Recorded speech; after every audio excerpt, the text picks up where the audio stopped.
Assalamualaikum warahmatullahi wabarakatuh. Nama saya Muhammad Zainal Aulia, absen 21 dari kelas 9B.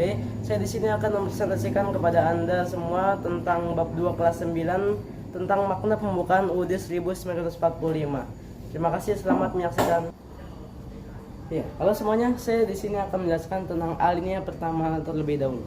Jadi, alinea pertama pembukaan UUD Negara Republik Indonesia tahun 1945 menjelaskan pernyataan kemerdekaan sebagai hak bagi semua bangsa di dunia. Karena kemerdekaan merupakan hak asasi sebuah bangsa yang bersifat universal. Alinea ini memuat dalil objektif, yaitu bahwa penjajahan itu tidak sesuai dengan pri kemanusiaan dan pri keadilan. Penjajahan bertentangan dengan nilai-nilai kemanusiaan karena penjajahan memandang manusia tidak memiliki derajat yang sama. Ya, saya masih melanjutkan dari alinea yang pertama. Jadi penjajah bertindak sewenang-wenang terhadap bangsa dan manusia lainnya. Penjajahan juga tidak sesuai perkeadilan karena penjajahan memperlakukan manusia secara diskriminatif. Manusia diperlakukan secara tidak adil seperti perampasan kekayaan alam, penyiksaan, serta adanya perbedaan hak dan kewajiban. Dalil ini menjelaskan alasan bangsa Indonesia untuk berjuang memperoleh dan mempertahankan kemerdekaan. Selain itu juga membantu perjuangan bangsa lain yang masih terjajah untuk memperoleh kemerdekaan. Pernyataan ini objektif karena diakui oleh bangsa-bangsa yang beradab di dunia. Ya, halo semuanya, saya sekarang akan menjelaskan ke Anda semua makna dari alinea kedua.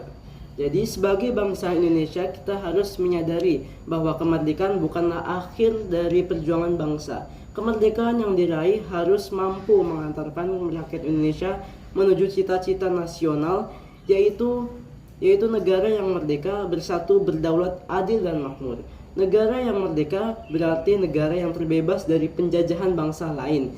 Bersatu menghendaki bangsa Indonesia bersatu dalam negara kesatuan, bukan bentuk negara lain. Bukan bangsa yang terpisah-pisah secara geografis maupun sosial. Oke, jadi di sini saya akan menjelaskan kepada Anda semua arti kata berdaulat. Berdaulat mengandung makna bahwa sebagai negara Indonesia sederajat dengan negara lain yang bebas menentukan arah dan kebijakan bangsa tanpa campur tangan negara lain. Adil menjelaskan bahwa negara Indonesia menegakkan keadilan bagi warga negaranya. Keadilan berarti adanya keseimbangan antara hak dan kewajiban warga negara. Hubungan antara negara dengan warga negara serta warga negara dengan warga negara dilandasi oleh prinsip keadilan. Negara Indonesia hendak menunjukkan keadilan dalam berbagai kehidupan secara politik, ekonomi, sosial, budaya, dan pertahanan keamanan. Ya, sekarang saya akan menjelaskan kepada Anda semua makna alinea yang ketiga. Alinea ketiga menjelaskan bahwa kemerdekaan yang dicapai oleh bangsa Indonesia adalah rahmat dan anugerah Tuhan yang Maha Kuasa. Hal ini merupakan motivasi spiritual perwujudan sikap dan keyakinan bangsa Indonesia terhadap Tuhan yang Maha Esa. Melalui alinea ketiga ini, bangsa Indonesia menyadari bahwa tanpa rahmat Tuhan yang Maha Kuasa, maka bangsa Indonesia tidak akan merdeka. Kemerdekaan yang dicapai tidak semata-mata hasil jeripayah perjuangan bangsa Indonesia, tetapi atas kuasa Tuhan yang Maha Esa. Banyak peristiwa sejarah perjuangan bangsa Indonesia terhadap melawan penjajah memperoleh kemenangan walaupun dengan segala keterbatasan senjata, organisasi, dan sumber daya manusia. Hal ini menunjukkan bahwa tekad yang kuat dan keyakinan pada kekuasaan Tuhan dapat menjadi faktor pendorong dan penentu keberhasilan mencapai cita-cita bangsa Indonesia itu sendiri. Ya, sekarang saya akan menjelaskan kepada Anda semua makna alinea yang keempat. Negara Indonesia yang dibentuk memiliki tujuan negara yang hendak diwujudkan, yaitu melindungi segenap bangsa Indonesia dan seluruh tumpah darah Indonesia, memajukan kesejahteraan umum, mencerdaskan kehidupan bangsa, serta melaksanakan ketertiban dunia yang berdasarkan kemerdekaan, kedamaian abadi, dan keadilan sosial. Keempat tujuan negara tersebut merupakan arah perjuangan bangsa Indonesia setelah merdeka. Kemerdekaan yang telah dicapai harus diisi dengan pembangunan di segala bidang untuk mewujudkan tujuan negara.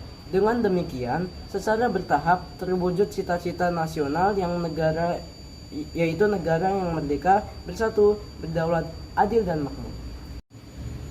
Pembukaan UUD Negara Republik Indonesia tahun 1945 menghendaki diadakannya Undang-Undang Dasar.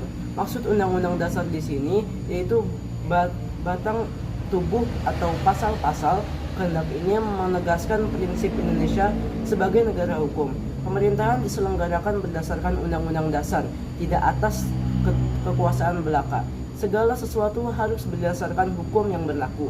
Setiap warga negara wajib menjunjung tinggi hukum. Artinya, setiap warga negara wajib menaati hukum yang berlaku. Ya, saya kira cukup begitu saja presentasi dari saya tentang bab 2 kelas 9 tentang makna pembukaan UUD 1945. Saya kira cukup begitu saja. Terima kasih atas perhatiannya. Wassalamualaikum warahmatullahi wabarakatuh.